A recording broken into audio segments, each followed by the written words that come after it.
যত আচারই দাও পানিতে চুবাও ফোন কোনোভাবেই ভাঙবে না। যেসব আপুরা আমার মতো অনেক বেশি রাগী, রাগ করলেই ভাঙা এবং মারামারি পর্যন্ত করে ফেলো, তাদের জন্য বেস্ট ফোন। হ্যালো এভরিওয়ান, কেমন আছেন আপনারা সবাই? আসেন আজকে আমি আমার ফোন হারানোর কিছু কাহিনী আপনাদের সাথে শেয়ার করি। যাই হোক, বুঝতেই পেরেছেন যে রাগ করে আবারও ফোন ভেঙে ফেলেছি। রাগ করে শুধু ফোন আমি একা ভাঙি না, আমার হাজবেন্ডও ভাঙে। আল্লাহ মিলাই দিছে, দুজন একই রকম, কি করব বলেন। তবে এখন আমি অ্যান্ড্রয়েড ফোনটা খুবই কম দামি ব্যবহার করি। আমার বাজেট থাকে মোটামুটি 15 থেকে 20,000 টাকার মধ্যে। আজ থেকে 2 বছর আগে আমি এক মাসে 2টা ফোন হারাইছিলাম। একটা প্রাইস ছিল হচ্ছে 39,999 টাকা, আর আরেকটা দাম ছিল 29,000 প্লাস। 2টা ফোন মিলে আমি প্রায় 70,000 টাকার ফোন হারাই। প্রথম ফোনটা হারাই যাওয়ার পরে আমার কষ্ট না লাগলেও দ্বিতীয় ফোনটা হারাই যাওয়ার পরে আমার খুব কান্না পেয়েছিল। আর আমার যখনই কান্না পায় বা আমি কষ্ট পাই, আমার কেন জানি সবার আগে আল্লাহর উপর খুব অভিমান হয়। কারণ ওই টাইমে আমার 3টা ফোনের খুবই দরকার ছিল, 2টা ফোন আমি হারাই ফেলি। আমার কাছে জাস্ট একটা ফোনই ছিল। আমি যেহেতু লাইভ করতাম সেহেতু আমার দামি ফোনই দরকার হতো। তো ওই সময়টা এত দামি ফোন কেনা আমার জন্য একটু কষ্টের ব্যাপার ছিল। যাই হোক, আমার কাছে 13,000 টাকা ছিল,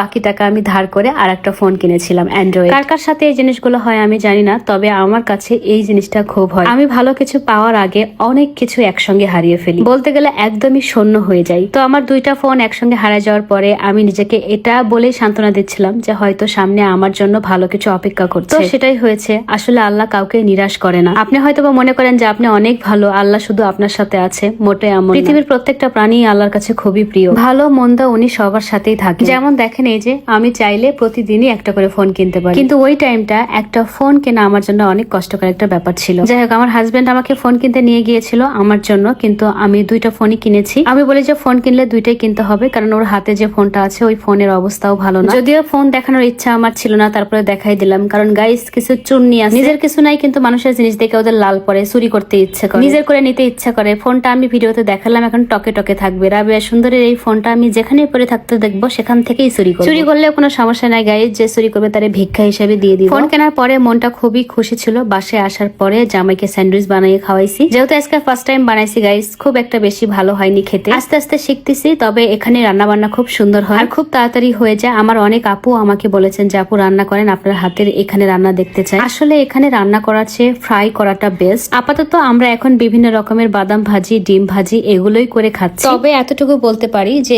এয়ার ফ্রাইয়ে যে কোনো জিনিস ফ্রাই করে খেতে অনেক বেশি মজা লাগে। নর্মালি আমরা চুলায় যেমন ফ্রাই খাই, তার চেয়েও টেস্টের দিক থেকে এয়ার ফ্রায়ারের ফ্রাই গুলো খেতে অনেক বেশি মজা লাগে। আমার হাজবেন্ডও এটা খেতে খুবই পছন্দ করেছে, বলেছে ভালো হয়েছে, নেক্সট টাইমে আরো ভালো হবে। আজকে পর্যন্ত সবাই ভালো থাকেন, টাটা এন্ড টেক কেয়ার।